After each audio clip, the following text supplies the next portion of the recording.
السلام علیکم ورحمۃ اللہ وبرکاتہ۔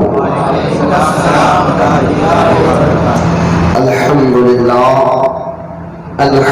للہ رب العالمین، والصلاة والسلام علی سید المرسلین وعلی آلہ واصحابہ اجمعین، اما بعد فاعوذ باللہ من الشیطان الرجیم، بسم اللہ الرحمن الرحیم۔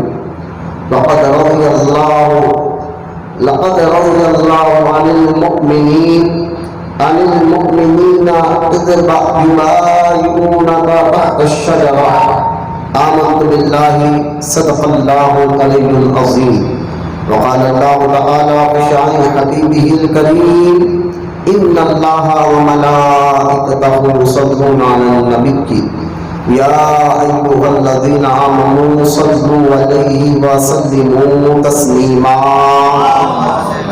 اللہم صل علی سیدنا و مولانا محمد وعلی آلہ وصحبہ افضل صلواتک وعدد معلوماتک بارک وسلم، صلاۃ و سلام علیک یا رسول اللہ صلی اللہ علیہ وسلم۔ اما بعد، آج کی یہ مبارک محفل بالخصوص کامل حیاء والایمان امیر المؤمنین حضرت سیدنا عثمان غنی ذی النورین رضی اللہ تعالیٰ عنہ کی یاد میں رکھی گئی ہے۔ یہ تو ہر ہفتے والی اجتماع ہماری تربیتی چلتے رہتا ہے، لیکن خاص یہ دنوں میں خاص بزرگوں کے جو ایام آتے ہیں، ہم اس کو بڑی عقیدت اور محبت کے ساتھ ہماری خانقاہ محبوب اولیاء میں مناتے ہیں۔ انشاءاللہ تعالیٰ جب تک سانس رہے مناتے رہیں گے، اور ہم اپنے اس خانقاہ سے جو پیغام ساری دنیا کو ان کے انٹرنیٹ پر بیان ڈالتے ساری دنیا کو دینا چاہتے ہیں کہ اہل سنت و جماعت کا عقیدہ کیا ہے، وہ صحابہ اور اہل بیت دونوں سے محبت کرتے ہیں۔ ہم ہر صحابی کو اپنے مقام اور مرتبے کے تحت مانتے ہیں اور عزت کرتے ہیں۔ جہاں صحابہ سے محبت کرنا ایمان کا حصہ ہے تو وہاں پر اہل بیت سے محبت کرنا بھی ایمان کا حصہ ہے۔ جہاں صحابہ کی عزت کرنا لازم اور ضروری ہے تو وہاں پر اہل بیت کی عزت کرنا لازم اور ضروری ہے۔ اگر صحابہ کی شان میں بے گستاخی ہوگی تو اللہ اور اس کے رسول علیہ السلام ناراض ہوتے ہیں۔ اسی طرح نبی کے گھر والے اہل بیت کی شان میں گستاخی اور بے ادبی ہوگی تو اللہ اور اس کے رسول ناراض ہوتے ہیں۔ لہذا ہم اہل سنت و جماعت کا یہ ماننا، یہ عقیدہ جو 1400 سال سے چلتے ہوئے آ رہا ہے کہ کچھ لوگ تو وہ ہے کہ کچھ کو مانتے ہیں کچھ کو نہیں مانتے، جو اکثر میں کہتا ہوں صحابہ سے محبت کرنا، اہل بیت کی گستاخی کرنا یہ خارجیوں کی پہچان ہے، اور اہل بیت سے محبت کرنا، صحابہ کو معاذ اللہ گالیاں دینا یہ رافضی اور شیعوں کی پہچان ہے۔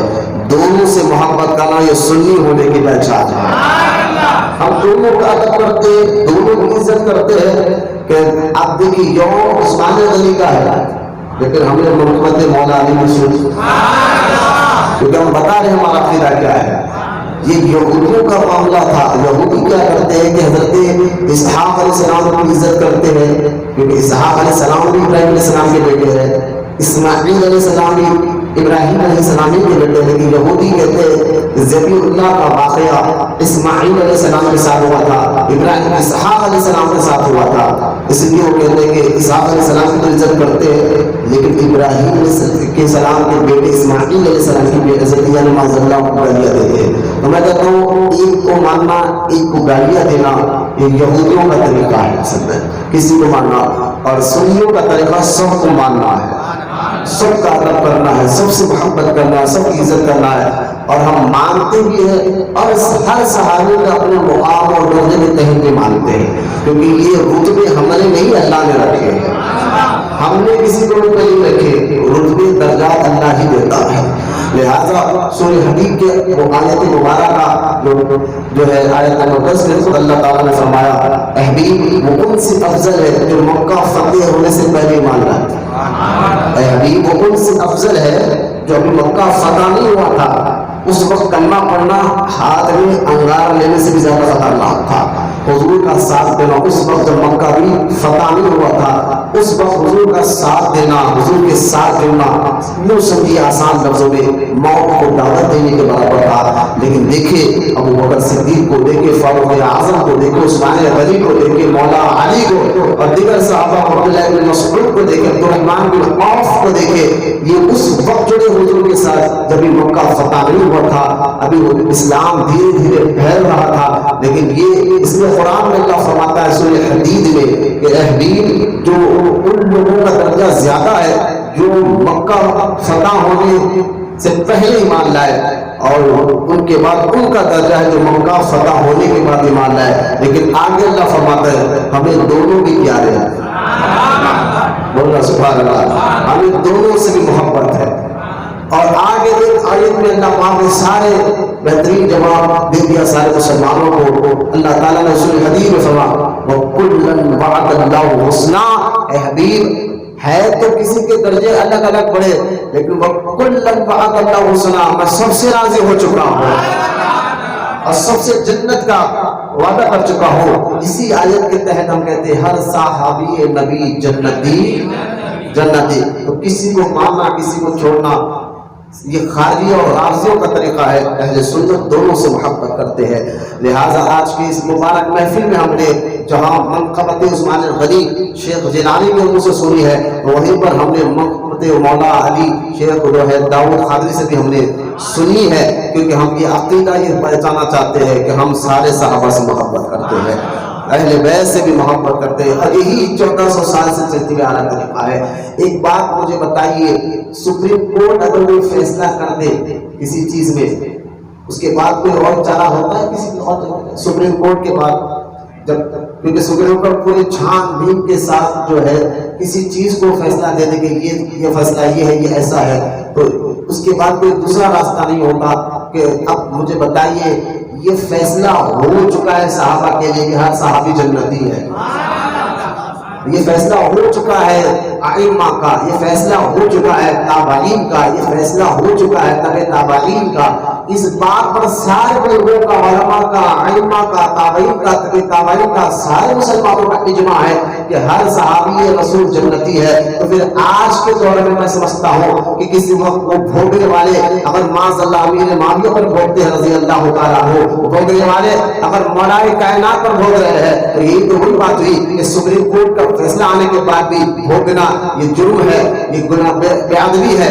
لہٰذا جو فیصلہ ہو چکا ہے پہلے سے، آج ان مسئلوں کو مت چھڑاؤ. بزرگوں کے اکابر کی کتابیں موجود ہیں، بڑے بزرگوں کی کتابیں موجود ہیں کہ امیر معاویہ کے متعلق کیا عقیدہ رکھنا ہے، مولا علی کے متعلق کیا رکھنا ہے، صحابہ اور اہل بیت کے متعلق کیا عقیدہ رکھنا ہے. لہٰذا ہم اہل سنت و جماعت ہیں، ہم تمام سے محبت کرتے ہیں. اور میں پھر کہہ رہا ہوں، میں یہاں امیر معاویہ کا ذکر کر کر یہ نہیں کہہ رہا پر معاذ اللہ کہ امیر معاویہ مولا علی سے افضل ہے. ہم اہل سنت و جماعت اکثر یہ بات کہتے ہیں کہ امیر معاویہ مولا علی تو دور کی بات ہے، امیر معاویہ امام حسین رضی اللہ تعالیٰ عنہ کے برابر نہیں، رتبے میں اور مقام میں. مولا علی تو بہت دور کی بات ہے، ان کے بیٹے امام حسین کے برابر نہیں رضی اللہ تعالیٰ عنہ اجمعین. اور یہ کوئی جذباتی ہو کر نہیں کہہ رہا ہوں، بلکہ اگر آپ دیکھا جائے تو انشاءاللہ اس پر بھی بڑے علماء نے بحث کی اور ثابت کر کر بتایا ہے. بس اللہ ہم تمام کو صحابہ اور اہل بیت سے محبت کی توفیق عطا فرمائے، ان کا ادب کرے. کیونکہ آج کے اس پرفتن دور میں وہ لوگ جو صحابہ کو گالیاں دیتے تھے ان کو ہم پہچان لیتے تھے، وہ رافضی اور شیعہ ہے. جو ابو بکر صدیق کو گالیاں دیتے ہیں، وہ فاروق اعظم کو گالیاں دیتے ہیں، عثمان غنی کو تو وہ لوگ معاذ اللہ منافق کہتے ہیں شیعہ، ہم پہچان لیتے تھے. اور جو لوگ مولا علی کی شان میں ادبیہ کرے، امام حسین کو یہ کہے کہ وہ کربلا کی جنگ سیاسی جنگ تھی، کرسی کے لیے گئے تھے، ہم پہچان لیتے کہ یہ خارجی فتنہ ہے، یہ وہابی فتنہ ہے، یہ بدعقیدوں کا فتنہ ہے. ہمیں تو دشمن اگر کھل کر سامنے آئے تو ہم آسانی سے پہچان لیتے ہیں یہ فلاں دشمن ہے ہمارا. لیکن دشمن اپنے آپ کو سنی بنا کر ظاہر ہو، ہری اور پیلی ٹوپی پہن کر سامنے ظاہر ہو، اور اپنے آپ کو سنی بھی کہہ رہا ہے، اور شام میں امیر معاویہ کو گالیاں دے رہا ہے، شام میں ابو سفیان کو گالیاں دے رہا ہے، میں نے کہا یہ آیت تم نے نہیں پڑھی؟ نہیں، یہ حدیث میں یہ ہے، عمار بن یاسر نے یہ کہا تھا، ان کے مطابق بخاری میں یہ ہے، مسلم میں یہ ہے۔ میں نے کہا سارے حدیثیں ایک جگہ پر، قرآن پہلے ہے اور دستور طریقہ بھی اسلامی کا یہ ہے، سب سے پہلے مسئلہ حل قرآن سے دیکھا جاتا ہے، اس کے بعد حدیث سے دیکھا جاتا ہے، اس کے بعد اجماع میں تلاش کیا جاتا ہے۔ تو پہلے قرآن میں آ جا، سورہ حدید کی یہ ایک آیت اگر تو سمجھ جائے، پھر تو کبھی کسی صحابی کے بارے میں بیان نہیں کرے گا۔ میں ان سنیوں کو یہ کہہ رہا ہوں جو اپنے آپ کو سنی کہہ کر اپنے خانقاہ میں اس بات صحابہ کو گالیاں دے رہے ہیں۔ میں کہتا ہوں صرف یہ ایک آیت تم پڑھ لے اور اس کی تفسیر سمجھ جا، جس میں اللہ تعالیٰ نے فرمایا کلًا وعد اللہ حسنا، میں تمام سے راضی ہو چکا ہوں۔ کل کہتے ہیں کس کو عربی میں؟ واحد ایک کو کہتے ہیں، ثلاثہ دو یا تین کو کہتے ہیں، میں نے کہا حمزہ پانچ کو کہتے ہیں، کل سب کو کہتے ہیں۔ تو سب آ گئے، اس میں کل میں تمام صحابی آ گئے۔ تمام صحابہ سے اللہ نے جنت کا وعدہ کر چکا ہے، راضی ہو چکا ہے، ہم اور آپ کس کھیت کی مولیت ہے ان کے شان میں بیعت بیان کریں۔ تو اللہ ہمیں جہاں وہاں پہ بدعقیدوں سے فرمائے، وہیں پر اللہ تعالیٰ ہمیں جو ہے ایسے پلپل سنی جو کسی بھی صحابی کی شان میں گستاخی کرے۔ اللہ اہل بیت کی محبت کا مطلب یہ نہیں کہ آپ صحابہ کی شان میں بیعت بیان کریں، اور صحابہ کی محبت کا یہ مطلب نہیں کہ اہل بیت کی شان میں بیعت بیان کرے۔ سنی معتدل مزاج کا ہوتا ہے، سنی بیلنس رکھتا ہے، بولو نا سبحان اللہ۔ وہ معتدل مزاج کا کہا، یہ مزاج ہم نہیں اکابروں سے چلتے ہوئے آتے ہیں۔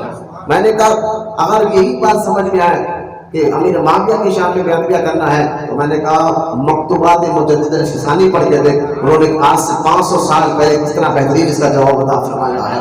تو خیر ہم معتدل مزاج کے ہیں، ہم جہاں یوم ابوبکر بھی مناتے ہیں، ہم وہاں یوم فاروق اعظم بھی مناتے ہیں، یوم عثمان غنی بھی مناتے ہیں، یوم مولا علی بھی مناتے ہیں، یوم امام حسن بھی مناتے ہیں، یوم امام حسین بھی مناتے ہیں، یوم امام زین العابدین بھی مناتے ہیں۔ گزشتہ اتوار ہمارا پروگرام یوم امام محمد باقر تھا رضی اللہ تعالیٰ عنہ اجمعین۔ تو ہم تمام سے محبت کرتے ہیں، اہل بیت بھی ہمارا سر کے تاج ہے، صحابہ بھی ہمارے سر کے تاج ہے، مجھے محبت سے سبحان اللہ۔ اب یہ بات سمجھنے کے بعد عثمان غنی رضی اللہ، کیونکہ جمعہ میں میں نے ہمیں ظہر سے پہلے اپنے کو یہ بیان پورا ختم کرنا ہے، تو میں مین پوائنٹ پہ بالکل سیدھے انداز میں آ جاؤں گا، کیونکہ جمعہ میں نے الحمدللہ یہ سارے تقریر جو میں نے کی جمعہ کے دن عثمان غنی رضی اللہ تعالیٰ کی سیرت پر وہ انٹرنیٹ پر اپلوڈ ہو چکا ہے بیان ہے۔ تو آج کچھ باتیں تھوڑا سا ہٹ کے اور نماز سے پہلے ختم کرنا ہے۔ عثمان غنی رضی اللہ تعالیٰ عنہ، اور سب سے پہلے اگر کسی بندے کو سمجھنا اور پرکھنا تو خاندان کو دیکھا جاتا ہے۔ یاد رکھیے خاندان کا مزاج اور جناب بڑوں کا مزاج، خاندانی مزاج بچوں میں آتا ہے۔ تو خاندان کو اگر دیکھا جائے، یہ طریقہ رہا فاروق اعظم کا رضی اللہ عنہ۔ اگر عمر بن خطاب اپنے دور میں کسی کو کہیں کا آفیسر بنانا چاہتے، کسی علاقے کا گورنر بنانا چاہتے، تو یہ نہیں دیکھتے کہ کتنا پڑھا لکھا ہے، اس میں صلاحیت کتنی ہے، یہ تو دیکھا جاتا تھا۔ پہلے فاروق اعظم یہ دیکھتے تھے کہ یہ کس خاندان سے، بڑا محبت سے سبحان اللہ، کیونکہ جب پتہ چلتا ہے آج اونچے خاندان سے تو پھر اس کو کوئی اونچا عہدہ دیا جاتا ہے کہ تو یہ فلاں علاقے کا گورنر ہے، فلاں علاقے کا تو کلیکٹر، جو بھی اس دور کے فاروق اعظم کے دور میں عہدے دیا کرتے ہیں۔ تو خاندان کو لحاظ سے سمجھے خاندان کو، تو آنے والی بات ہمیں جس کو چھوڑ کے آ رہے نیندوں کو باہر جاؤ، نیند کے چھوڑ کے آ رہے کو باہر بھیجو، فوراً چہرے دیکھتے رہو، میرے کو بولنے کی ضرورت نہیں ہے، جن کو چہرے فوراً باہر بھیجا دو۔ لہذا آج عثمان غنی رضی اللہ تعالیٰ عنہ کا خاندان کو دیکھیں تو عثمان غنی والد کی طرف سے 5ویں پشت میں جا کر حضور کے خاندان سے مل جاتے ہیں، 5ویں پشت میں جا کر آپ حضور کے خاندان سے مل جاتے ہیں۔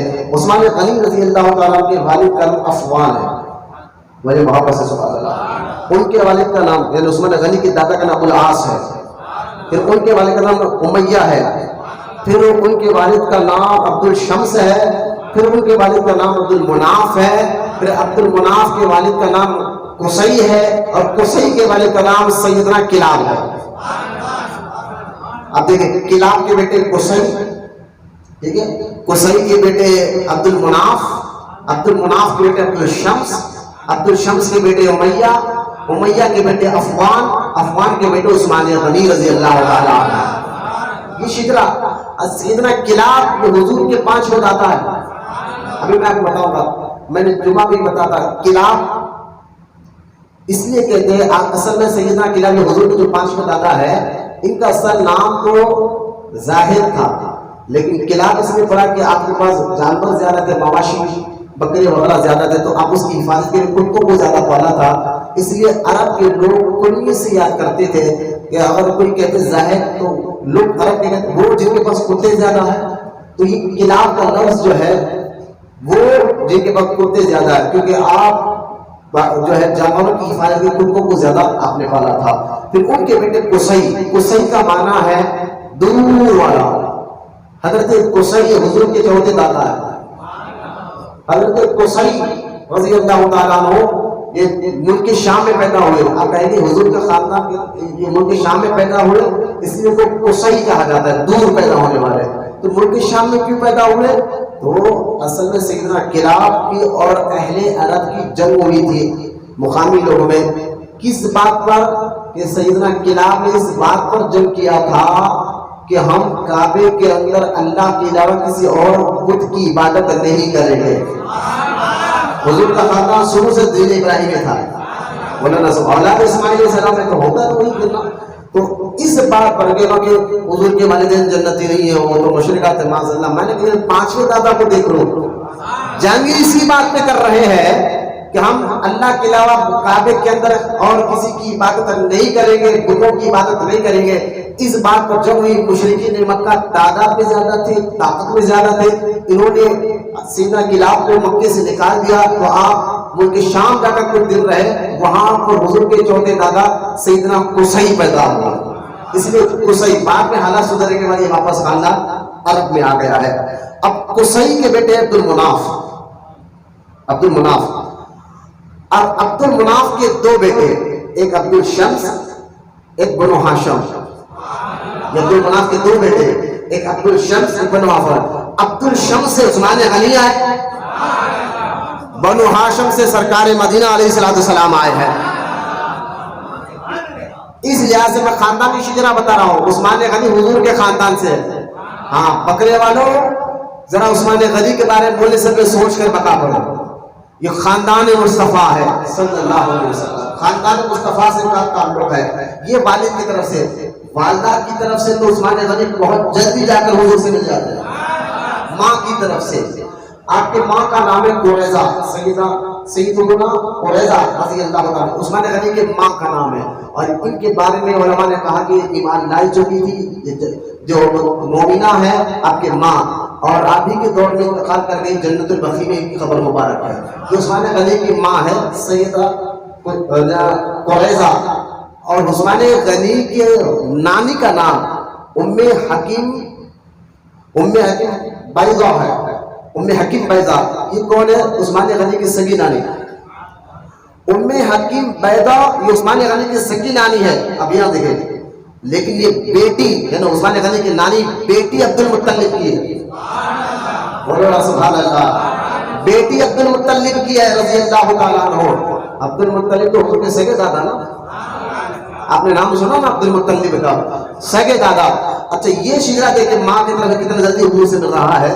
لیکن اور میں آپ کو بتاؤں، عبد المطلب نے جب ان کو پتا چلا تھا جو آخری نبی آپ ہی کی اولاد میں ہوں گے، تو آپ نے کئی شادیاں کی، اس لیے ایک نہیں کئی آپ کی بیویاں تھیں، تو ہر آپ کے جو 11 بیٹے الگ الگ بیوی سے ہے۔ لیکن حضور علیہ السلام کے جو والد عبداللہ ہے، جو عبداللہ ہے نا، حضرت عبداللہ حضور کے والد اور عثمان غنی کی نانی ام حکیم، یہ ایک ہی حمل سے پیدا ہوئے، اور قریب رشتہ میں بتا رہا ہوں آپ کو، یعنی آپ کو نا جڑواں بچے پیدا ہوئے ہے نا، تو اس سے یہ عبد المطلب جو ہے جن کے ان کے بیٹے عبداللہ، تو عبداللہ ام حکیم عثمان غنی کی نانی ایک ہی حمل میں پیدا ہوئے، جڑواں پیدا ہوئے، یہ مسئلے کہ جڑواں بھائی بہن ہے، تو لہٰذا اس لحاظ سے دیکھیں ام حکیم کی بیٹی قریظہ، قریظہ کے بیٹے عثمان غنی رضی اللہ تعالیٰ عنہ۔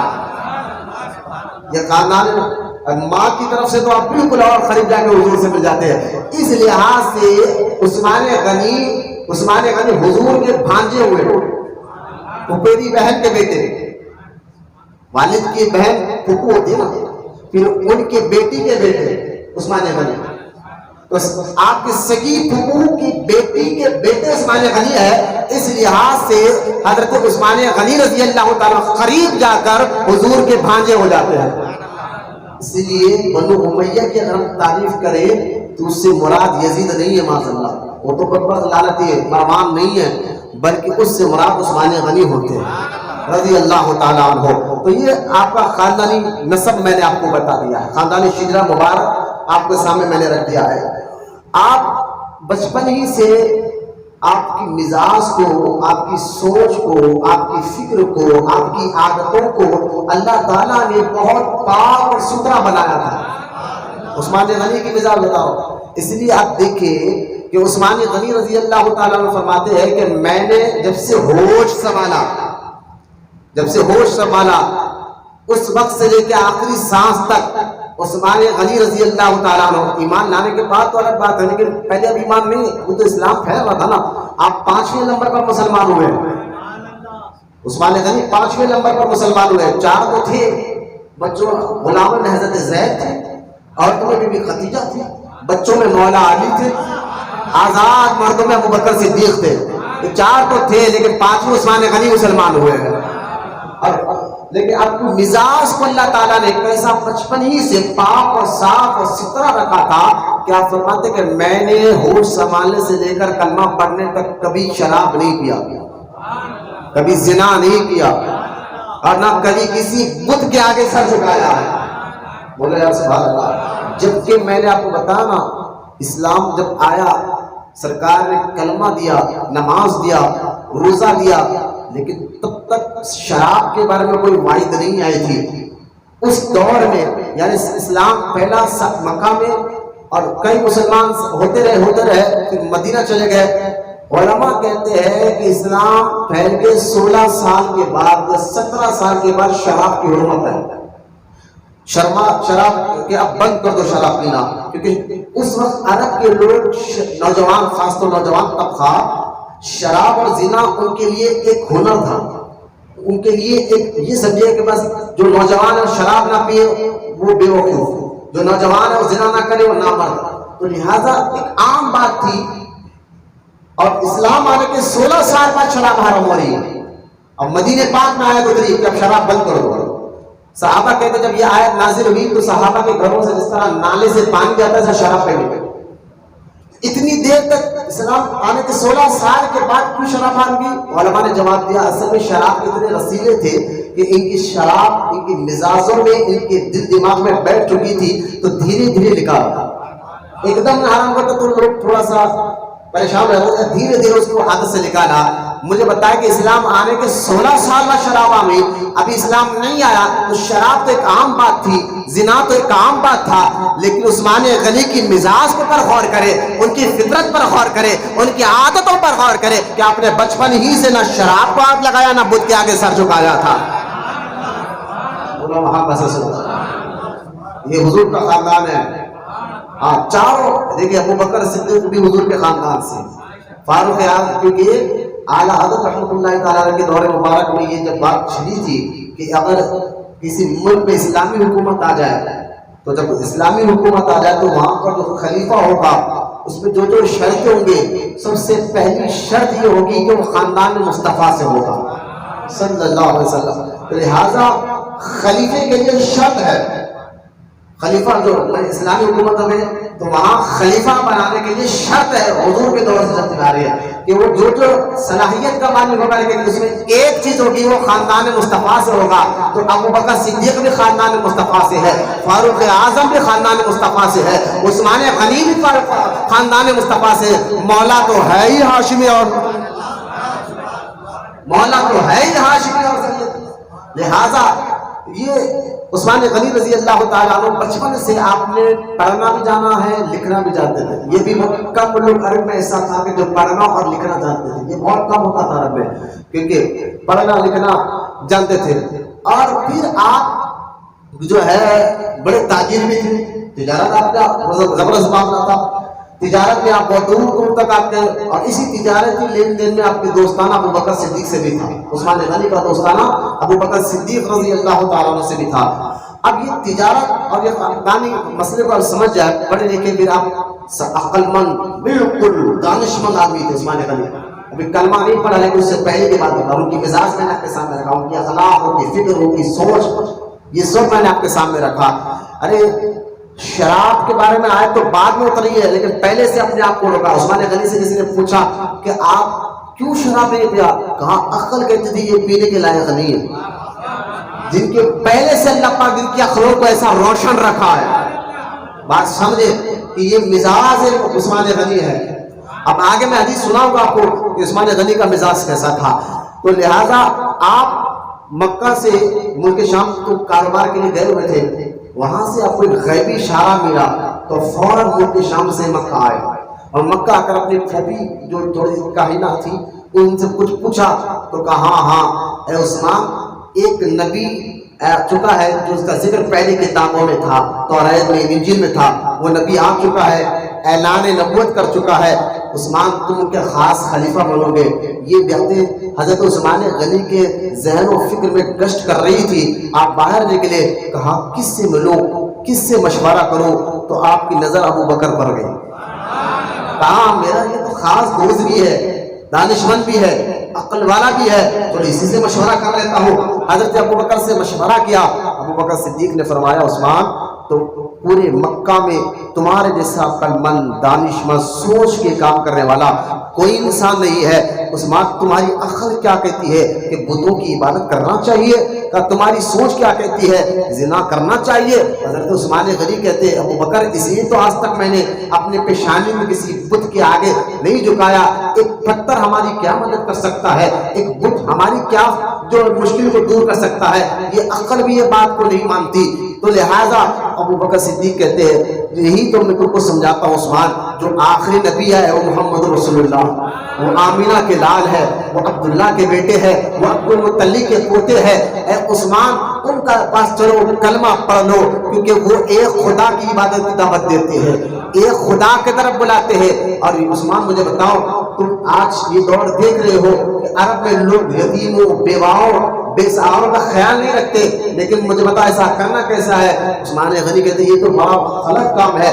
تو سرکار ابو بکر صدیق کہتے ہیں جو آخری نبی آئے نا وہ ایک خدا کی دعوت بھی دیتے ہیں. وہ کہتے ہیں یتیموں کا بھی خیال کیا جائے، بیواؤں کا بھی خیال رکھا جائے، کسی پر ظلم نہ کیا جائے. عثمان غنی کہتے ہیں ابو بکر اتنی اچھی باتیں وہ کرتے ہیں، میری فکر بھی یہی ہے، میری سوچ بھی یہی ہے.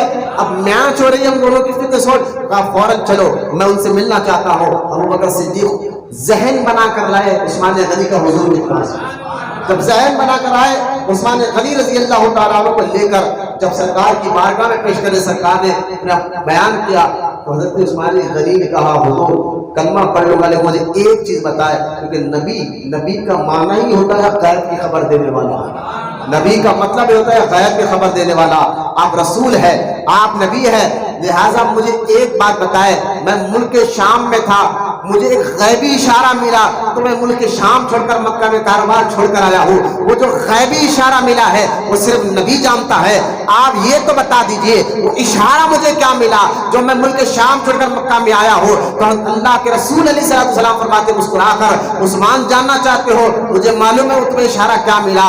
اللہ کے بتانے سے میں جانتا ہوں. عثمان غنی کہتے حضور بتائیے. تو عثمان غنی کے پوچھنے پر اللہ کے نبی علیہ السلام فرماتے عثمان تم جب ملک شام میں تھے، تجارت کر رہے تھے، کاروبار کر رہے تھے، اچانک غیب سے تمہارے کانوں میں ایک آواز آئی جا آمینہ کا لال احمد مختار کا جلوہ فرما ہو چکا ہے. عثمان جا وہاں جا مکہ کیا تجارت کر رہا ہے؟ کانوں میں عثمان غنی کی آواز آئی غیب سے کیا یہ تجارت کر رہا ہے؟ وہاں آمینہ کا لال تیرا انتظار کر رہا ہے، احمد مختار جلوہ فرما ہے.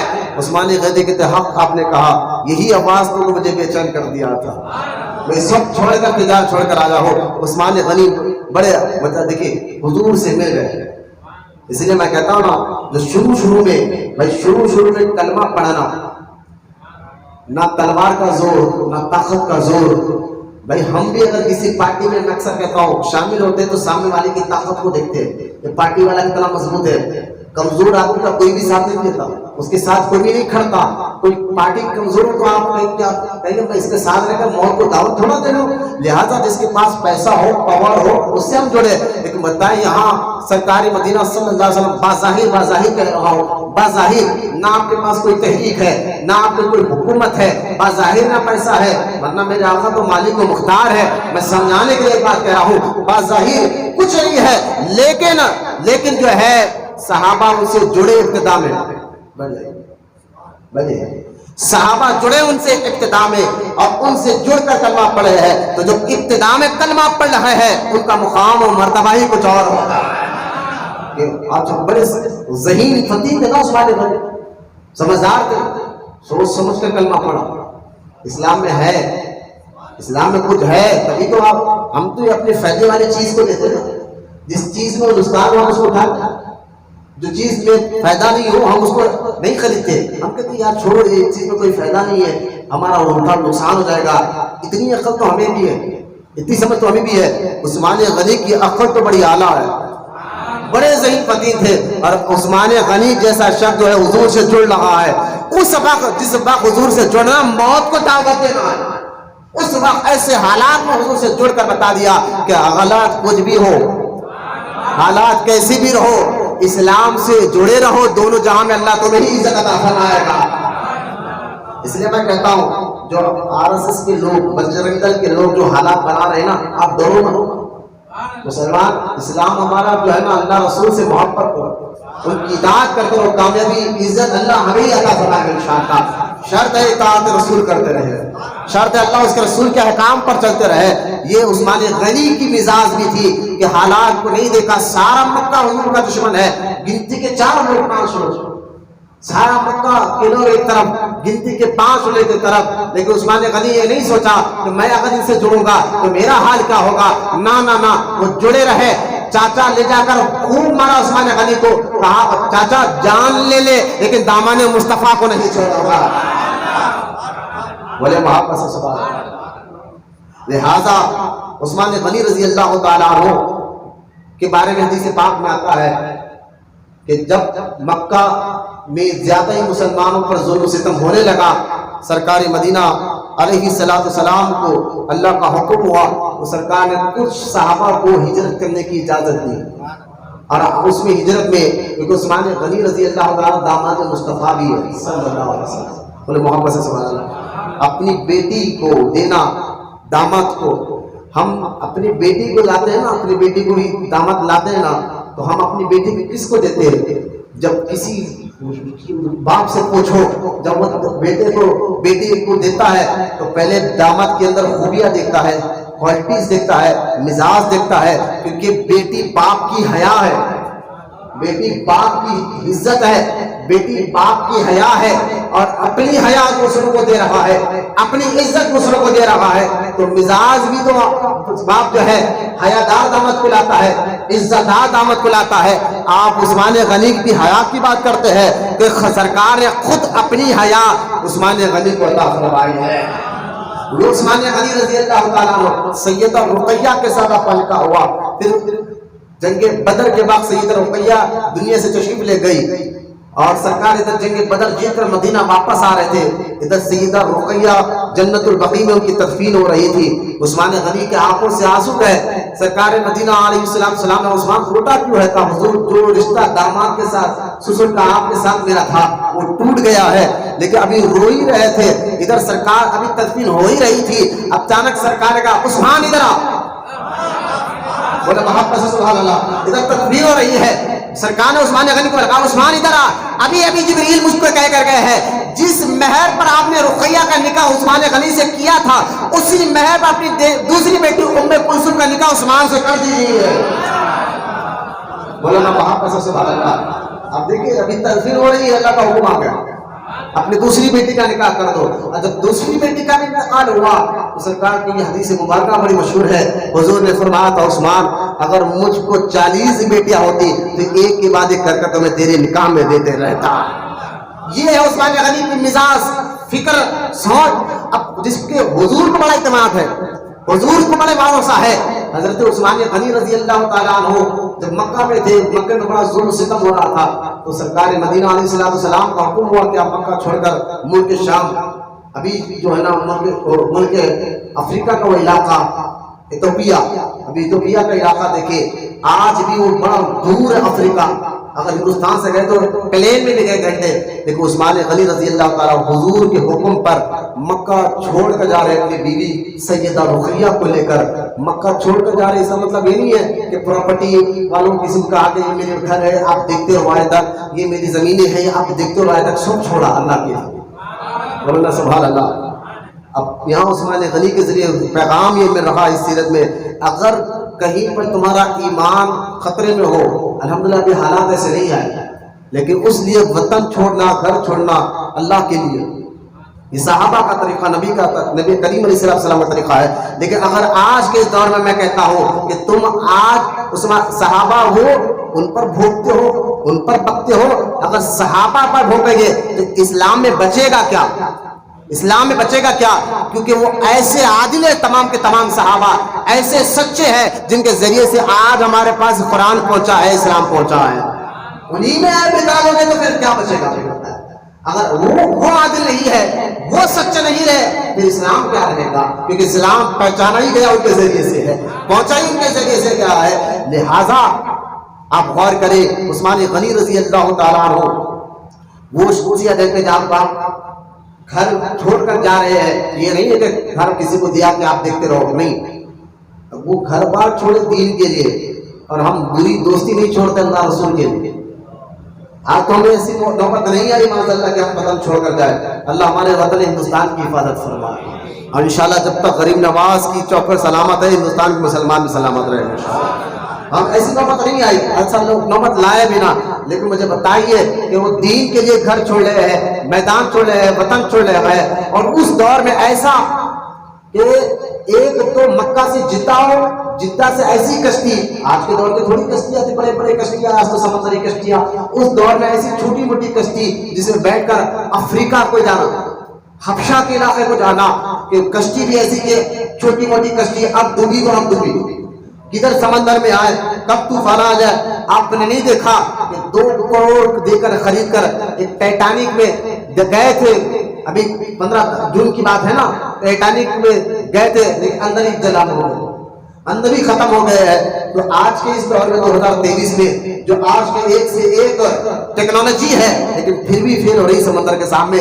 1400 سال پہلے عثمان غنی اپنی مقدس بیوی کو لے کر، اور جو صحابہ جس میں حضرت مولا علی کے سگے بڑے بھائی جعفر طیار بھی تھے رضی اللہ تعالیٰ عنہ، اس کشتی میں کیسا سفر اختیار کیا ہوگا، کسی تھکان تھی ہوگی، نہ لیٹنے کو جگہ، نہ برابر بیٹھنے کو جگہ، ایسی کشتی میں وہ بھی جانا، یہاں بات نہیں کہ بمبئی جا رہے ہیں، مدراس جا رہے ہیں، اتنی دور 500 کلومیٹر 600 کلومیٹر اتنی دور جا رہے ہیں کہ جانے تک کئی مہینے لگ سکتے ہیں، نہ کھانے کی فکر، نہ پینے کی فکر۔ میں کہہ رہا ہوں اسلام کے خاطر اتنی تکلیفیں صحابہ اٹھا کر رہے ہیں، اور تم اسلام کے خاطر اپنے دوسری بری دوستی نہیں چھوڑ سکتے ہو، اللہ کے لیے غلط دوستانہ نہیں چھوڑ سکتے ہو، گناہ کی زندگی نہیں چھوڑ سکتے ہو، اللہ کے لیے نماز کی عادت نہیں بنا سکتے ہو، تو طے ہے ہماری زندگی پر ہمیں سبق لینا چاہیے ان صحابہ کی زندگی سے۔ انہوں نے تو وطن چھوڑا، مکان چھوڑا، گھر بار چھوڑے، ایسا نہیں کہ مہینے کو کرایہ مل جاتا تھا آئے تک، نہ سب مشرکوں نے قبضہ کر لیا،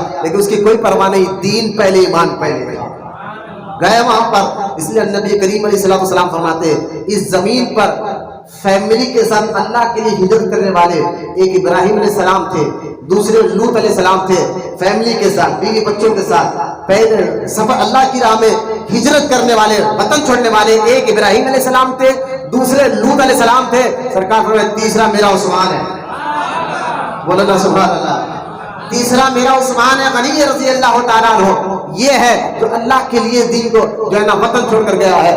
پھر آپ دیکھیں اس دور میں آپ کو بتایا تھا بحر شریعت آپ پڑھ کر دیکھیں، بحر شریعت بحر مصنف نے لکھا کہ آج سے 100-150 سال پہلے اتنی سہولت نہیں تھی، لوگ پانی کے جہاز کے ذریعے 100 سال پہلے پانی کے جہاز کے ذریعے جدہ جاتے، تو جدہ سے حرم جانے کے لیے چاہے پیدل جاؤ یا اونٹ پہ جاؤ 3 دن لگتے تھے، جدہ سے حرم جانے کے لیے پیدل جاؤ یا اونٹ پہ جاؤ 3 دن لگتے تھے، لیکن عثمان غنی رضی اللہ تعالیٰ عنہ 1400 سال پہلے جدہ سے حرم ہے، جدہ سے افریقہ جا رہے ہیں، فیملی کے ساتھ جا رہے ہیں، قربانیوں پر بولے محبت سے سبحان اللہ.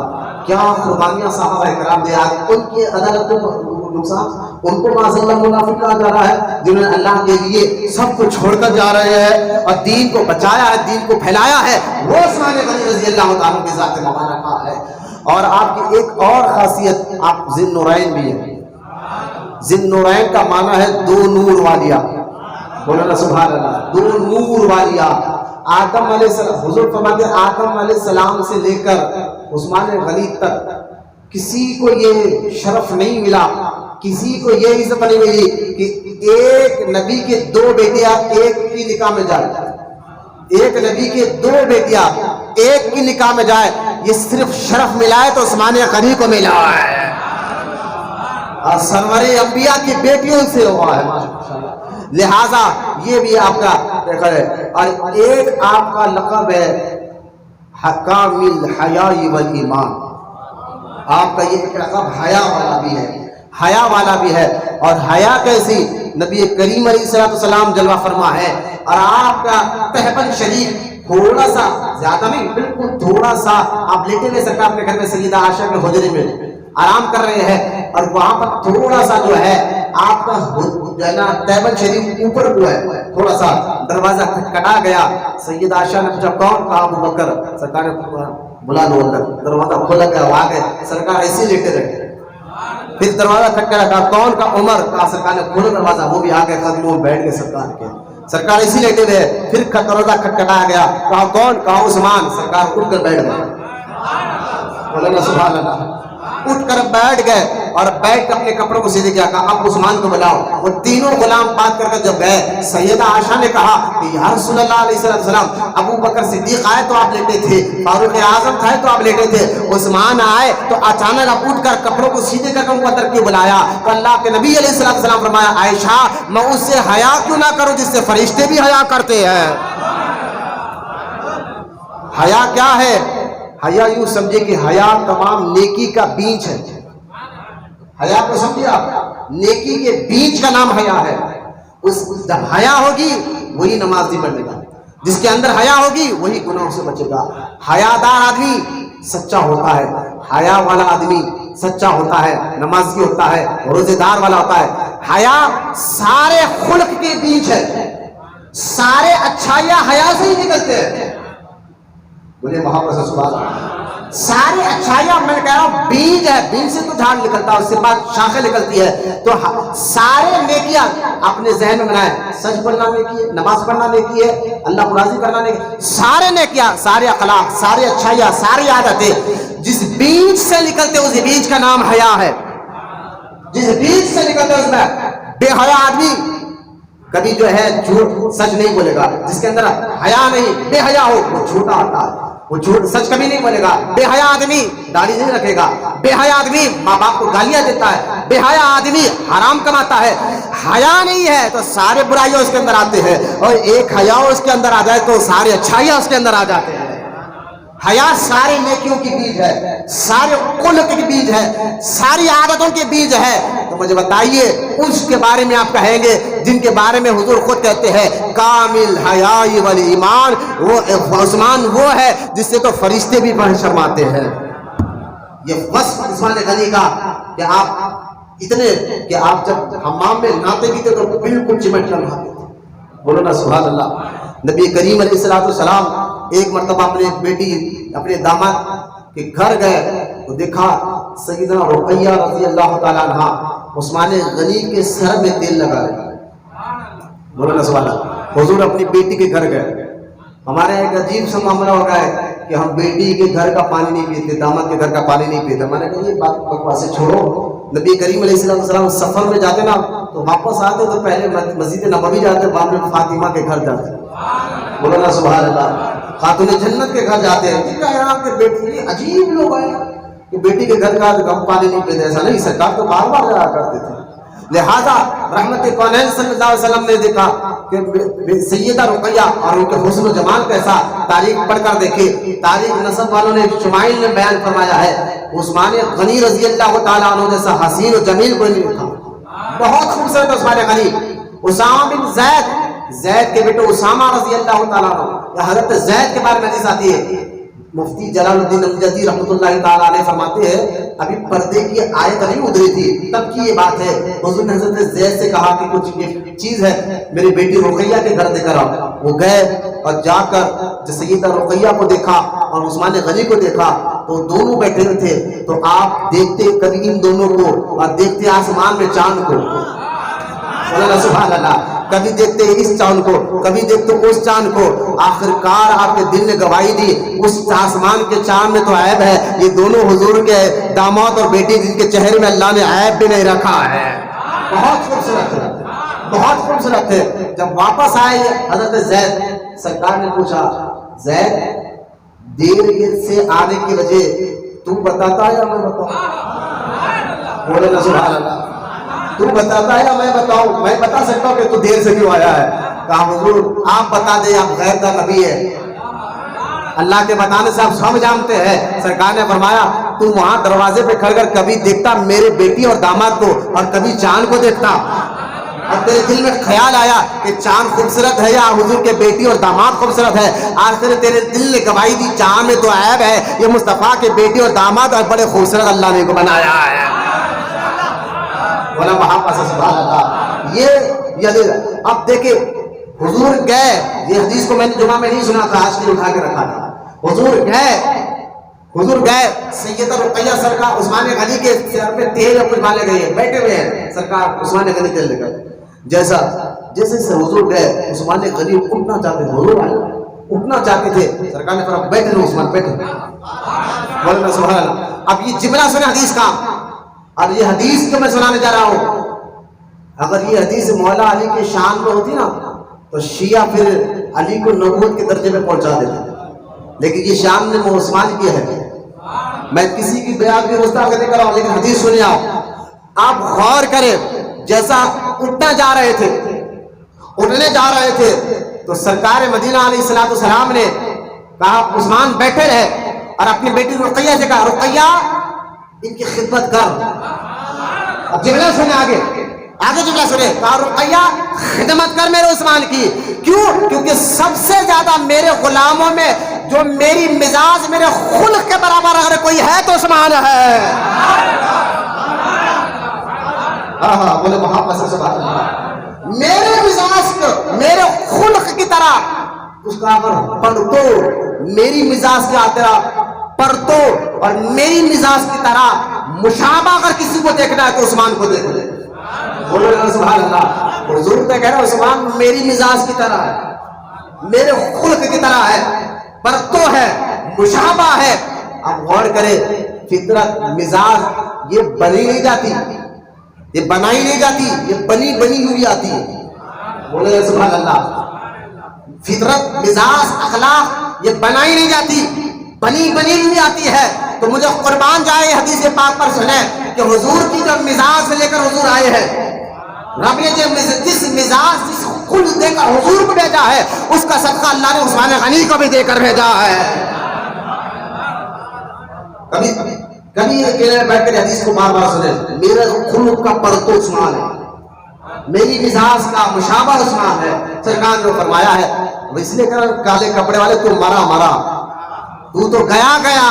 میں نے کہا دیکھ ہم اہل سنت ہے, ہم تمام کو اپنے درجے پہ مانتے ہیں, ہم دونوں سے محبت کرتے ہیں, لیکن میں سمجھانے کے لیے کہہ رہا ہوں اگر یہ علی کے لیے ہوتا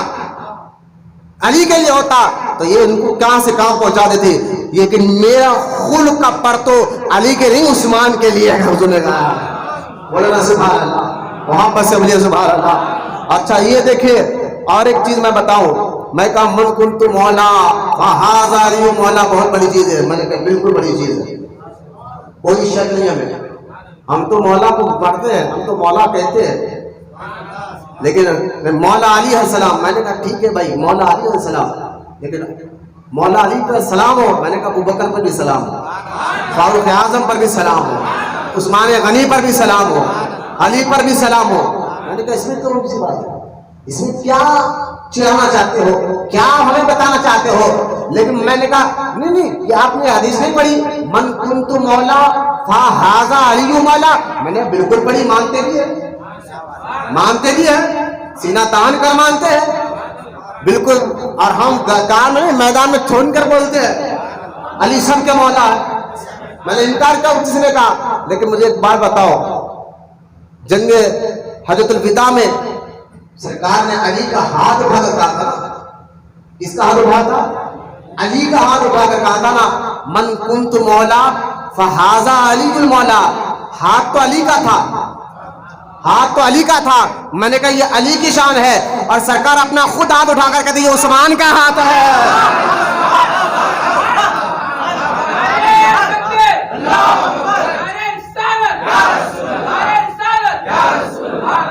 میں نے کہا وہ علی کا ہاتھ تھا, اور خود سرکار اپنا یہ ہاتھ قابل کر رہی ہے سمجھانے کے لیے بتا رہا ہوں. ایک گنگ, کیونکہ ایک صحابی تھے ابو صاحب کو نام تھا وہ صحابی کا. کسی لوگوں نے ان سے ایک مسئلہ پوچھا کہ بقرعید میں کیا کیا چیزیں جائز ہیں بکرے کے اندر, تو آپ نے اپنا ہاتھ اٹھا, حضور نے ایسا ہاتھ اٹھا تھا فوراً وہ صحابی ہاتھ نیچے کرے, تو میرا ہاتھ اس قابل نہیں ہے. بولو نا سبحان اللہ. تو یہ میرے ہاتھ گندے ہاتھ کو نہ دیکھے. سرکار جب جو ہے نا جو حدیبیہ کے میدان میں جب یہ افواہ پھیل چکی تھی عثمان کا قتل کر دیا گیا ہے, تو سرکار نے تمام سے بیعت لیا. میں نے وہی آیت پڑھی ہے, لقد رضی اللہ عن المؤمنین. حبیب جس جھاڑ کے نیچے تیرے سے لوگ بیعت کر رہے ہیں, اللہ کہتا میں سب سے راضی ہو گیا ہوں. بولو نا سبحان اللہ. یہ آیت اتری ہی عثمان کے لیے, اور پھر ان کو معاذ اللہ منافق کہنا. میں نے کہا کپڑے والے تو مرا ہے. ارے ہم جن کے اللہ جن کے بارے میں کہتا ہوں وہی آیت میں کہ میں راضی ہو چکا ہوں. اور ایک عثمان کے قتل کی افواہ پھیلی, تمام صحابہ ایک ہو گئے, 1400 صحابہ ایک ہو گئے, اور عثمان کے قتل کا بدلہ لینے کے لیے آئے. پتا چلا ایک صحابی کی بے ادبی کرنا تمام صحابہ کی شان میں بے ادبی کرنے کے برابر ہے. تمام صحابہ کی شان میں معاذ اللہ بے ادبی کرنے کے برابر ہے. لہذا اب دیکھیں وہاں پر تمام صحابہ ایک ہو گئے, سرکار نے بیعت لی, اور بیعت لینے کے بعد سرکار نے اپنا مبارک ہاتھ رکھا, یہ میرا نہیں عثمان کا ہاتھ ہے.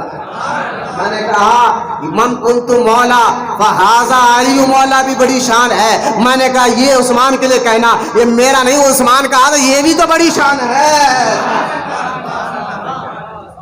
مان تو دونوں کو مانو, کچھ کو ماننا کچھ کو چھوڑنا یہ یہودیوں کا طریقہ ہے. وہ کسی نبی کو مانتے ہیں تو کسی کو گالیاں دیتے ہیں. میں نے کہا وہ ان کا طریقہ ہے, اور اہل سنت تو دونوں سے محبت کرتی ہے, دونوں سے پیار کرتے ہیں. لہذا رحمت کونین صلی اللہ تعالی علیہ وسلم سے عثمان غنی 2 مرتبہ جنت خریدا. بولو نا سبحان اللہ. ایک صحابی آئے, کہا حضور میرے پڑوس کے گھر میں جو ہے ایک جھاڑ ہے, اس کے جھاڑ کی شاخ کھجور کا جھاڑ ہے, اور اس کی شاخیں میرے آنگن میں آتے ہیں اور روز کھجور گرتے ہیں. میں اتنا غریب ہوں, میں ایک کھجور بھی ابھی محنت کر اپنے بیوی بچوں کو نہیں کھلا سکتا, لہذا وہ کھجور میں ان کو واپس دے دیتا ہوں. وہ بھی منافق تھا, کلمہ تو بڑا تھا بازو والا لیکن منافق تھا. حضور نے اس کو بلوایا, کہا یہ بڑا غریب ہے, تیرا ایک جھاڑ اس کو دے دے, تیرے گھر میں جو جھاڑ اس کو دے دے, میں جنت میں تجھے جھاڑ دلاؤں گا. لیکن تھا منافق, وہ تھا منافق. اس نے کہا میں نے یہ نہیں ہو سکتا. جب یہ بات عثمان غنی کے کانوں تک پہنچی, عثمان غنی کے کانوں تک پہنچی, تو عثمان غنی دوڑتے ہوئے آئے, اس غریب کو لے کے گئے صحابی کو, اور لے آ کر 100 درخت جو ہے نا کھجور کے باغ دلا دیا. یہ سارا باغ تیرا ہے, یہ سارا باغ تیرا ہے. پھر حضور کے پاس آئے, حضور آپ نے جو کہا تھا نا کہ ایک جار جہاں دے دے جنت ملے گا, کیا وہ خوشخبری ابھی بھی ہے؟ سرکار نے فرمایا ہاں عثمان وہ خوشخبری ابھی بھی ہے. کہا عثمان غنی حضور میں نے اس غریب کو ایک باغ دلا دیا ہے, وہ جنت کا جھاڑ آپ میرے نام کر دیجیے. بولے محبت سے سبحان اللہ, محبت سے. لہذا حضرت عثمان غنی رضی اللہ تعالیٰ عنہ جیسے اسرا میں, جس کو جنگ تبوک کہتے ہیں, جب اسلام پھیلا مشرکین مکہ جو ہے ہار گئے 2 بار جنگ, اور آس پاس اسلام پھیلنے لگا, تو ملک روم جو اس وقت کی بڑی سلطنت تھی حضور کے دور میں, رومی بڑے گھبرائے. انہوں نے کہا کہ ابھی اگر مسلمان کو کچلا نہیں گیا تو پھر آگے مشکل ہو جائے گی. وہ لوگ جنگ کی تیاری کرنا شروع کر دیا رومی, اور جنگ کی تیاری کرنے بڑے مسلمانوں کو روکنا ضروری ہے. دھیرے دھیرے یہ ایک تو مکہ فتح کر لیا, دوسرا مدینہ تو ہے ہی ان کے ہاتھ میں, اور دھیرے دھیرے ان کا دین پھیل رہا ہے تو وہ بڑی جو سلطنت تھی اس کو فکر ہو گئی. وہ ملک کے روم نے کہا اب ان کو کچلنا ضروری ہے, ان کو مارنا ضروری ہے. رومیوں نے اعلان جنگ کا اعلان کر دیا کہ ہم سے جنگ کریں گے. اور اس وقت مسلمانوں کے حالات ایسے ہیں کہ قحط چل رہا تھا, یعنی بارش نہیں ہو رہی تھی, کئی دن سے کھیت سوکھے پڑے تھے, کھانے کو بھی برابر نہیں تھا. اور ایسے حالت میں رومیوں نے اعلان جنگ کر دیا. رحمت کونین صلی اللہ علیہ وسلم نے تمام صحابہ کو بلوایا اور جہاد کا اعلان فرمایا. کہ جب جہاد کا اعلان فرمایا تو صحابہ نے یہ نہیں کہا کہ یا رسول اللہ کھیت سوکھے پڑے ہیں, بھوک کے لالے چل رہے ہیں, بالکل دانے دانے کے لیے ہم ترس رہے ہیں, ایسی حالت میں ہم آپ کا ہاتھ کیا دیں گے. نینا بابا وہ صحابہ تھے, صحابہ ہر حالت میں اللہ اس کے رسول کو راضی کرنا جانتے تھے. انہوں نے فوراً راضی کیا, حضور ہم تیار ہیں. ارے بھائی ہتھیار نہیں کہا تیار ہے. اچھا لڑنا بھی کس سے ہے؟ اس وقت کی سپر پاور سے لڑنا ہے, اس وقت کی سپر پاور سے لڑنا ہے. اور جہاں 3000 صحابہ ہے وہاں لاکھوں لاکھ فوج ہے. وہ 3000 صحابہ تیار ہوئے اور دیکھا سرکار نے جب کسی کے پاس تلوار نہیں ہے تو کسی کے پاس فوج میں پہننے کا لباس نہیں ہے, اور کوئی اگر فوجی چلا بھی گیا لڑنے کے لیے کسی کوئی صحابی تو ان کے بیوی بچے بھوکے مر جائیں گے. اب کیا ہوگا حالات ہے. نبی کریم علیہ السلام ممبر پہ جلوہ فرمائے اور فرمایا کہ کون اللہ کی راہ میں مدد کرے گا اپنے مال نہ کر دو تاکہ فوج کی مدد کرے ہر طریقے سے. تو ابو بکر صدیق تو سارا مال لایا, بولو نا سبحان اللہ. اب سرکار نے جب یہ کہا عثمان نے کھڑے ہوئے کہا یا رسول اللہ 100 اونٹ سامان کے ساتھ میں دینے کے لیے تیار ہوں. اچھا یہ نہیں ہے سامان کے ساتھ, یعنی وہ 100 اونٹ پر جتنے فوجی بیٹھیں گے ان کو جو جو ضرورت ہوگی ان کے وہ بھی دوں گا, جا کے آنے تک ان کے گھر کا خرچہ بھی دوں گا. بولو نا سبحان اللہ. 100 اونٹ ماں سامان کے ساتھ تیار ہو. سرکار نے عثمان بیٹھ جا. پھر سرکار نے تاکید کی کہ اللہ کی راہ میں مال لے کر, اللہ کی راہ میں مال کرو. عثمان نے کہا پھر کھڑے ہوئے کہا یا رسول اللہ 200 اونٹ سامان کے ساتھ. سامان کے ذہن میں بٹھایا, کہا 200 اونٹ سامان کے ساتھ. سرکار کہا عثمان بیٹھ جا. پھر کھڑے ہوئے تیسری مرتبہ. سرکار پھر اعلان کرے, تیسری مرتبہ عثمان پھر کھڑے ہوئے, کہا 300 اونٹ پورے سامان کے ساتھ. بولنا سبحان اللہ. چپکے غنی نہیں کہا گیا, بولنا سبحان اللہ. چپکے غنی نہیں کہا گیا, یہ ایسے غنی اور سخی تھے اللہ کی راہ میں دینے کے لیے. اس لیے سرکار فرماتے ہیں میرا عثمان کی مزاج ابراہیم علیہ السلام کی طرح ہے. بولنا سبحان اللہ. صفت ابراہیمی اگر کسی نے دیکھنا ہے, ابراہیم علیہ السلام کے اخلاق اور مزاج اگر کسی میں دیکھنا ہے تو عثمان غنی کو دیکھ لو.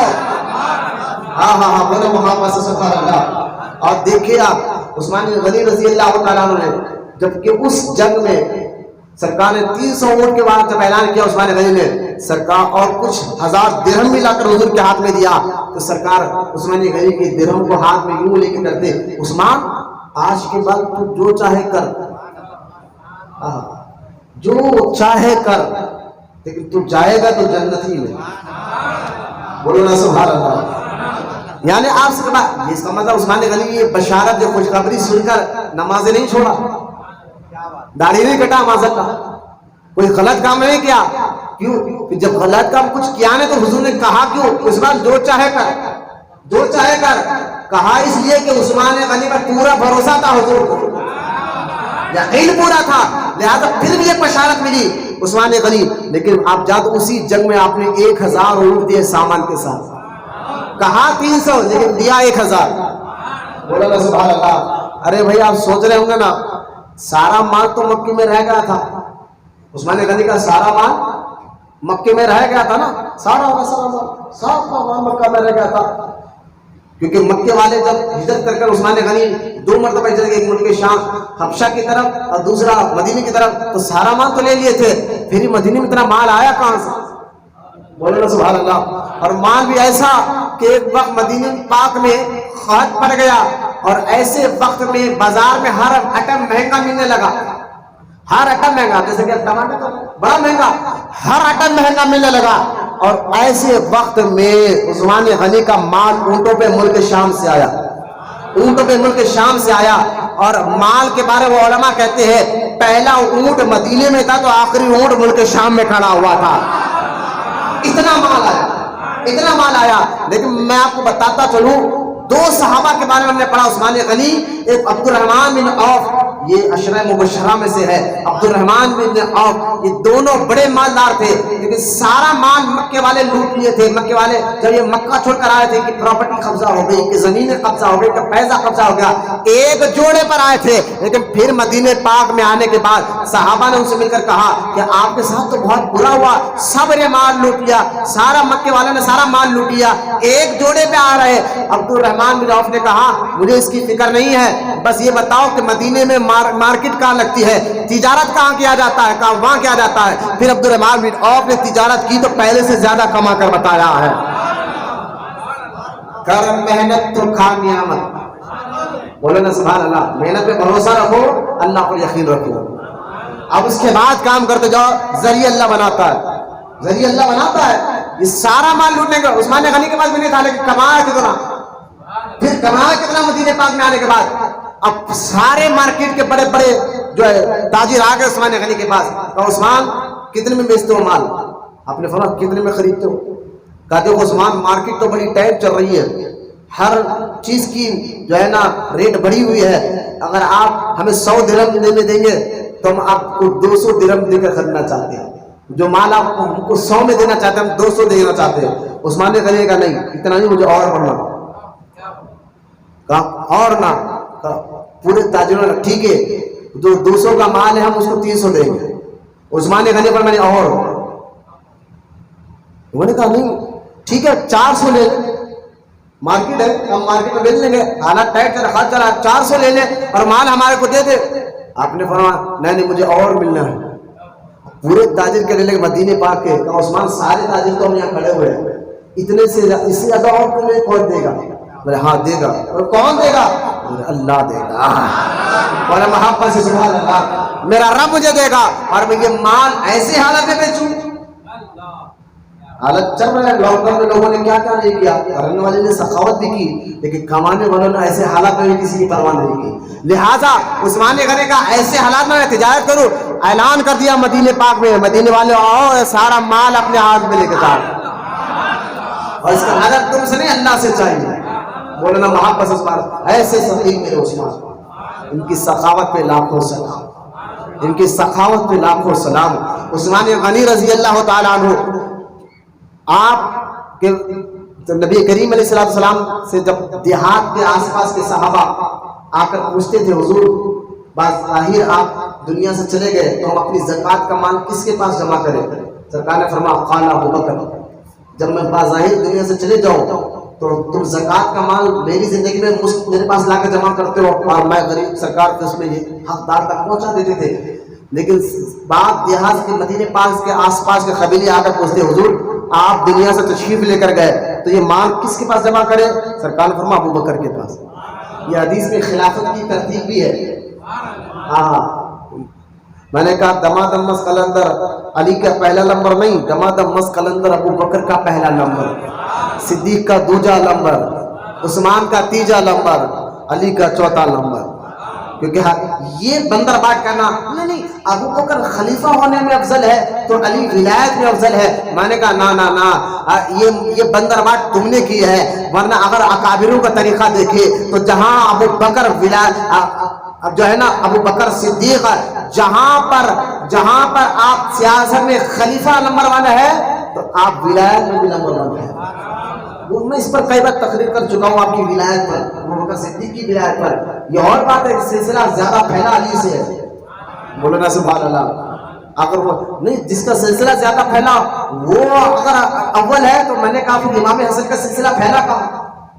سلسلے کی بات کر رہے ہیں نا، سارے سلسلے امام حسین سے زیادہ پھیلے تو کیا امام حسن کو حسین سے، جبکہ سارے علماء کہتے ہیں جس طرح امام حسن رشتے میں بڑے بھائی امام حسین کے تو فضیلت میں بھی بڑے ہیں، حسین سے فضیلت میں بھی بڑے ہیں۔ تو یہ بندر بات تم مت کیا کرو، یہ تو شیعوں کا کام تھا، اپنے آپ کو سنی بول کر کیوں بھی یہ فرقہ ڈال رہے ہو؟ لہٰذا حضرت ابو بکر صدیق سرکار نے فرمایا اگر میں بظاہر نہ ہوں، میری طرف دیکھیے بات ختم کر رہا ہوں، چہرے پہ اداسی نہ لائے، میں چہرے تک رہا ہوں۔ کہا اگر میں نہ رہوں تو ابو بکر کو دینا۔ کہا صحابہ نے حضور اگر ابو بکر نہ رہے؟ فرمایا عمر کو دینا۔ کہا سرکار اگر عمر نہ ہے؟ فرمایا عثمان کو دینا۔ فرمایا اگر عثمان نہ رہو سرکار ایک ٹھنڈی آہ لی، اگر عثمان نہ رہے تو پھر یہ امت میں پھر فتنے کبھی نہیں رکیں گے. آپ نے فرمایا اگر عثمان کو آ کر میری امت قتل کر دے گی، یاد رکھو پھر اس امت میں فتنے کبھی. آپ تاریخ اٹھا کر دیکھیں، فاروق اعظم تو سارے فتنوں کا دروازہ تھا. فاروق اعظم کے بارے میں حذیفہ بن یمان نے حضور حضرت عمر نے جب پوچھا تھا صحابہ کو بٹھا کر، تم میں سے فتنوں کی حدیثیں کس کو یاد ہے؟ حضور فاروق اعظم کے دور خلافت پوچھ رہے صحابہ کو بٹھا کر، تم میں سے فتنے والے تھے جو حضور نے فتنوں کے بارے میں کہا ہے قیامت کے قریب فتنے آ گئے، تم میں سے کس کو یاد ہے؟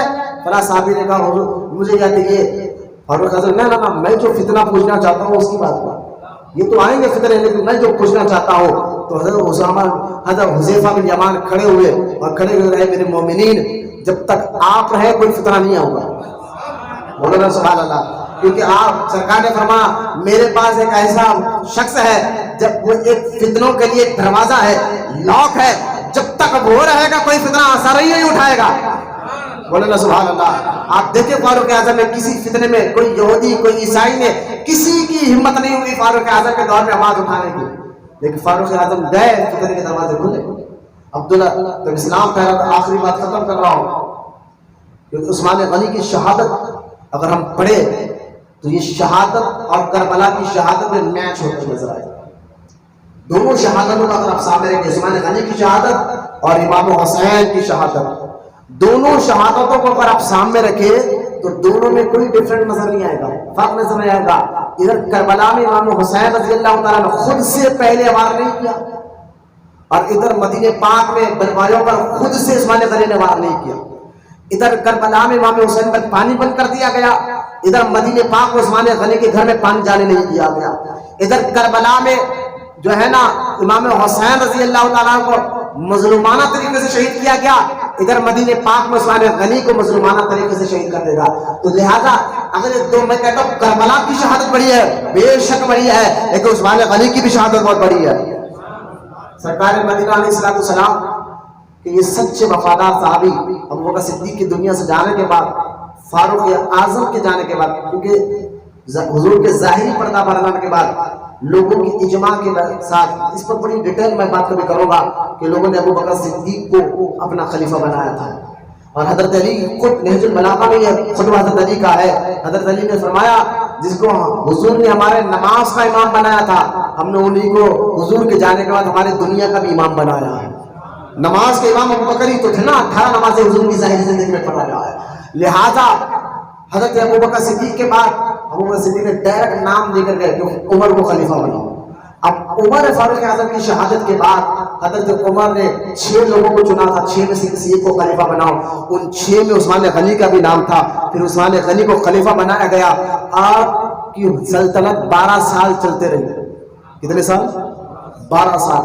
ان 12 سال میں کوئی اچھا چلتا رہا، دن بہتر رہا. 12 سال میں سے 6 سال تک تو وقت صحیح چلتا رہا عثمان غنی کی خلافت میں. لیکن عبداللہ بن سبا جس کا نام تھا، یہ یہودی تھا. اس نے دیکھا کہ اسلام تو پھیل رہا ہے، فاروق اعظم کی شہادت ہو گئی ہے، تو اب یہ مسلمان بنا، کلمہ پڑھا اور مسلمانوں میں پھوٹ ڈالنے کے لیے کہ پہلے مدینہ پاک میں اپنے آپ کو نیک آدمی بن کر ظاہر ہوا، بڑا نیک بنتا رہا، نماز روزہ ذکر. اس کے بعد اس نے کیا کیا، عبداللہ بن سبا نے آس پاس مصر بصرہ جا کر لوگوں کو بھٹکانے لگا. یار عثمان غنی خلیفہ تو اچھے ہے، لیکن کی خلافت میں تم نے غور کیا ایک چیز کو؟ وسوسہ ڈالا. کس چیز کو؟ کہا عثمان غنی کے جو علاقے ہیں، عراق کا گورنر دیکھو، جو ہے مصر کا گورنر دیکھو، بصرہ کا گورنر دیکھو، جتنے گورنر ہیں نا یہ عثمان غنی کے خاندان والی ہی ہے. عثمان غنی اپنے خاندان کے لوگوں کو بڑے بڑے عہدے دے رہے ہیں. یہ ناانصافی ہے. مدینے میں تو اس کی بات نہیں چلی، لیکن جب یہ بصرہ آیا تو وہاں لوگ بھٹک گئے. اس کی مزاج کے لوگ تیار ہونے لگے، ہے نا. جھوٹ کی بھی چلتی ہے مارکیٹ میں، جھوٹ میں بھی آتے ہیں لوگ. یہ اس لیے ہے نا کوئی جھوٹ پھیلا گیا تحقیق پہلے کرنا چاہیے. سنا سنی بات پر عمل ایمان میں جائے گا، پھر حالت میں رہ جائے گی. اب یہ بات پھیل گئی اور کچھ اس کے ماننے والے تیار ہو گئے. بصرہ میں معلوم ہوا اس کو بصرہ سے نکالا گیا، یہ مصر چلا گیا، مصر میں بھی اس نے یہی حرکتیں ڈالی گئی کہ عثمان اپنے اب طرح طرح کے عثمان غنی کے رضی اللہ تعالیٰ کے سلطنت میں یہ آیت نکالنے لگا. اب اس کو ذہن میں رکھے. آخر کار اس کے یہ کام، یہ سازش کام کر گئی. مصر کے لوگوں نے ایک تو رکنی بنا کر اور عثمان غنی کے پاس آئے، کہا ہے عثمان غنی مصر کا جو گورنر ہے وہ سلطنت صحیح نہیں کر رہا ہے، فلاں فلاں ظلم کر رہا ہے. عثمان غنی فرمایا اچھا اگر وہ ظلم کر رہا ہے شریف تقاضا ہے ثبوت لاؤ، شریف تقاضا ہے ثبوت لے کر آؤ، اور جس کو تم چاہو گے تمہارے نظر میں جو اچھا بندہ ہے اس کو بھی تم لا لو، میں لکھ کر دے دوں گا، اس کو ہٹا کر اس کو گورنر بنا دوں گا. انہوں نے ثبوت لایا تو عثمان غنی نے لکھ کر دے دیا کہ ٹھیک ہے آپ کس کو بنانا چاہ رہے ہیں؟ انہوں نے کہا یہ ابو بکر کے بیٹے کو ہم بنانا چاہ رہے ہیں. آپ نے لکھ کے دیا تم مصر کے گورنر. کتنی شرافت تھی، کیونکہ آپ بڑے نرم مزاج تھے عثمان غنی، اس کا فائدہ دشمنوں نے اٹھایا ہے. اب یہ خط لکھ کر عثمان غنی نے سین کر دیا کہ جاؤ اس مصر کے گورنر کو ہٹاؤ اور تم جو ہے وہاں کے گورنر. اب یہ قافلہ مدینے سے نکلا. اب سازش دیکھیں ہوئی کیا، جیسا مدینے سے نکلا ایک حبشی غلام، اب سازش دیکھے سازش، حبشی غلام اسی قافلے سے بازو سے جا رہا تھا. اب جا رہا دیکھیں کتنی پیاری چالو دشمنوں چلی عثمان غنی کے ساتھ. جیسا یہ قافلہ، وہ حبشی نے ان قافلے کو دیکھا جو مصر کی طرف جا رہا تھا، ان کو دیکھا تو عجیب عجیب حرکتیں کرنے لگا، ڈرنے لگا، چہرے عجیب عجیب بنانے لگا. ارے بھائی اگر آپ سفر میں آپ جا رہے ہیں اور کوئی بندہ آپ کو دیکھ کے ڈر رہا ہو، دیکھ کے بھاگ رہا ہو، آپ کو بھی ڈاؤٹ آئے گا یہ ہمارے ساتھ ایسے کیسے کر رہا. اس کو خرید گئے، ادھر ادھر تو بھاگا، وہ اور بھاگا. میں نے کہ پوری سازش پہ غور کی، اگر ماں پوری سازش پہ غور کی اور بھاگا. اب یہ بھاگا تو ان کو اور ڈاؤٹ آیا، اس کو پھر پکڑا، پھر بھاگا، پھر اس کو پکڑا. تو بھاگتا کیوں ہے، کون ہے تو یہ حرکتیں تیری کیا بتا رہی ہے، کون ہے تو؟ کچھ نہیں بول رہا، ڈر رہا. لہٰذا لوگوں نے کہا اس کی چیکنگ کرو. جب چیکنگ کی گئی اس کے بال میں سے ایک چٹھی نکلی. اس چٹھی میں لکھا ہوا تھا کہ یہ جو قافلہ آ رہا ہے، مصر کے گورنر کو لکھا تھا یہ قافلہ جو آ رہا ہے یہ قافلہ آتے ہی سب کو قتل کر دے، تو ہی گورنر بن، اور میرا حکم ہے یہ عثمان غنی کا کس نے نام ہے. اس خط میں لکھا ہوا. اب غور کریں کتنی چاہتے، یعنی ایک جھوٹا خط تیار کیا گیا، جھوٹا غلام کو تیار کیا گیا، اس میں عثمان غنی کی ڈپلیکیٹ سائن کی گئی اور یہ مہر لگایا گیا یہ بتانے کے لیے کہ عثمان غنی جھوٹ ان کو ماننے کا حکم دے رہے ہیں. میں نے کہا اگر معاذ اللہ سما معاذ اللہ مان بھی لیا جائے، اگر عثمان غنی اس غلام کو بھیج دے، اس شاہدوں کو غور کرے بھیج دے تو اس کو بولتے بھائی دوسرے راستے سے جا. کوئی خاص بات ہوتی نا چھپا کر لے جانے، کوئی دوسرے راستے سے جاتا ان کے قریب سے. بھائی آپ کو پتا ہے کہ آگے آپ کے دشمن کو ہم سے قریب کیوں جائیں گے؟ تو یہ جان بوجھ کر قریب جانا، ان کو دیکھ کے بھاگنا، حرکتیں ایسی کرنا کہ یہ لوگ مجھے پکڑ کے پوچھے. یہ پوری سازش ہوئی ہے جان بوجھ کر. پھر اس سازش کے تحت وہ لوگوں کو بڑا غصہ آیا، واپس مدینے آ گئے. آ کر چیخنے لگے، چلانے لگے. لوگوں نے پوچھا کیا ہوا؟ کیا عثمان نے تو ہمیں وہاں کی گورنر دی لیکن یہاں پر خط دیا. اب وہ چیخنے لگے. مولا علی آئے، ٹھہرو میں عثمان سے پوچھتا ہوں. وہ خط دیکھا، پڑھا. عثمان غنی گئے، مولا علی گئے عثمان غنی کے پاس، کہا یہ خط دیکھ لہٰ یہ غلام آپ کا ہے؟ کہا یہ غلام میرا ہے. تو یہ مہر، مطلب یہ مہر بھی میرا ہے، لیکن یہ خط کا مضمون کہا یہ.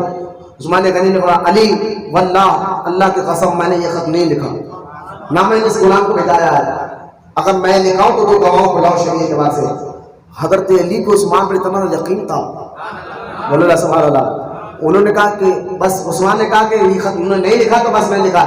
لیکن یہ بلوائی جو تھے، یہ جو اسی عبداللہ بن سبا کے تیار کیے جاتے کہ عثمان غلط ہے، عثمان غلط ہے، عثمان غلط، اس کے آدمی چیلے جمع ہو گئے. اور زمانہ تو حج کا تھا، سارے تقریباً لوگ مدینے سے حج کو گئے ہوئے. اب یہ ایک فائدہ دشمن نے اٹھا لیا، عثمان غنی کا گھر گھیر لیا، پورے گھر کو گھیر لیا. کہا عثمان ٹھیک ہے یہ آپ نے خط نہیں لکھا تو آپ کے گھر میں جو مروان چھپا بیٹھا ہے اس نے خط لکھا ہے، اس کو ہمیں حوالے کرو. لیکن عثمان غنی حوالے کیسے کرتے؟ ثبوت تو اس کا بھی نہیں تھا، کوئی گواہ نہیں تھا، تو اس کو بھی کیسے حوالے کرتے؟ لہٰذا اس بات پر گھیر لیا گیا.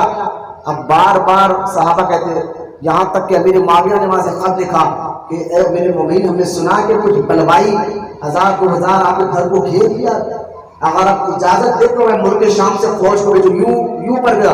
آپ نے کہا نہیں، میں نہیں چاہتا کہ مدینے میں حضور کے شہر میں خون ریزی ہو. بظاہر یہ جو بلوائی کلمہ پڑھنے والے ہیں، اور میں نہیں چاہتا کہ میری تاریخ لکھی جائے کہ عثمان کے اشارے پر کلمہ پڑھنے والوں کو مارا گیا. تو آپ دیکھیں، اب کہا ٹھیک ہے اگر آپ لڑنے کی اجازت نہیں تو ہم آپ کو یہاں سے مکہ بھیجا دیں گے. آپ نے فرمایا نہیں، یہ لوگ مکہ میں بھی خاموش نہیں تو وہاں کریں، وہاں کی بے حرمتی کریں گے. کہا ٹھیک ہے آپ ملک شام آ جائیے. عثمان غنی نے کہا میں مدینہ چھوڑ کر جاؤں گا، رہنا ہی ہے. آپ بتائیں عثمان غنی نے بار بار صحابہ کے کہنے پر اجازت کیوں نہیں دی لڑنے کی؟ تو ایک حدیث جو عثمان غنی کے ذہن میں چل رہی تھی وہ کیا، سرکار مدینہ علیہ السلام نے ایک بار عثمان غنی کو کہا تھا عثمان اللہ تجھے ایک عزت والا جوڑا پہنائے گا، اللہ تجھے ایک عزت والا جوڑا لباس پہنائے گا، اور لوگ اس کو اتارنے کی کوشش کریں گے، لوگ اس کو اتارنے کی کوشش کریں گے، لیکن عثمان اس کو اتارنا نہیں، اس کو اتارنا نہیں. یہ بات تھی کہ آپ کی شہادت ہوگی اور مدینہ پاک میں ہوگی، اور یہ لوگ چاہتے تھے کہ عثمان غنی کو آپ گھیر لیا. یہاں تک کہ حضرت علی رضی اللہ تعالیٰ نے اپنے دونوں بیٹے امام حسن اور امام حسین کو عثمان غنی کے گھر کے باہر کھڑا کیا کہ کوئی بلوائی عثمان کے گھر کے اندر نہ جائے. خود مولا نے دونوں بیٹوں کو کھڑا کیا. اب امام حسن گھر میں گئے، ہاتھ میں تلوار ہے، نوجوان ہے امام حسن، گئے گھر میں، میرے چاچا اجازت دینا، آپ کی اجازت کے لیے کھڑے ہوئے ہے یہ 1800 یوں پہ مسل کر رکھ دوں گا. علی کے بیٹے امام حسن نے کہا اجازت دے. عثمان نے کہا اے اخوی، اے میرے بھائی، اے میرے چاچا، میرے بھائی کے بیٹے، نہ نہ میرے بھتیجے ایسا نہ کرو، میں نہیں چاہتا کہ میری طرف سے پہل ہو. یہی مزاج تو امام حسین کی کربلا میں بھی تھے نا، میں نہیں چاہتا کہ میری طرف سے پہل ہو. عثمان غنی نے کہا میں نہیں چاہتا کہ میری طرف سے پہل ہو. آخر کار پانی بند کر دیا گیا. امام حسن امام حسین باہر کھڑے ہوئے، دیگر صحابہ کے بچے بھی باہر کھڑے ہوئے ہیں. صحابہ کو اتنا اندازہ نہیں تھا کہ یہ لوگ قتل کریں گے. اگر ان کو اندازہ ہوتا، یہ لوگ چاہ رہے تھے کہ مروان کو ہمارے بل کرو. شاید صحابہ یہ سمجھ رہے تھے کہ مروان کو لے کر یہ چلے جائیں گے، لیکن لوگوں نے پانی بند کر دیا. تو عثمان غنی باہر نکلے اور لے کر کہا تم نہیں جانتے حضور نے مجھے 2 بار جنت خریدنے کا موقع دیا. ممبروں کو سمجھایا کیا کر رہا ہوں میرے سنگات. تم جب مدینہ پاک کو ہم لوگ آئے تھے بحر روما تو پانی کا کنواں یہودی کا تھا، میں نے خرید کر لوگوں کے لیے وقف کیا تھا. یہ احسان نہیں ہے تو آپ مجھے پانی کے لیے روک رہے ہو. یہ سارے تقریر انہوں نے کی، لیکن بات آئی گئی ہوگی. وہ بلوائی چاہتے تھے کہ نہیں آپ حوالہ کرے. آخر کار حج کے دن ختم ہو رہے تھے، بلوائی میں شور ہو گیا.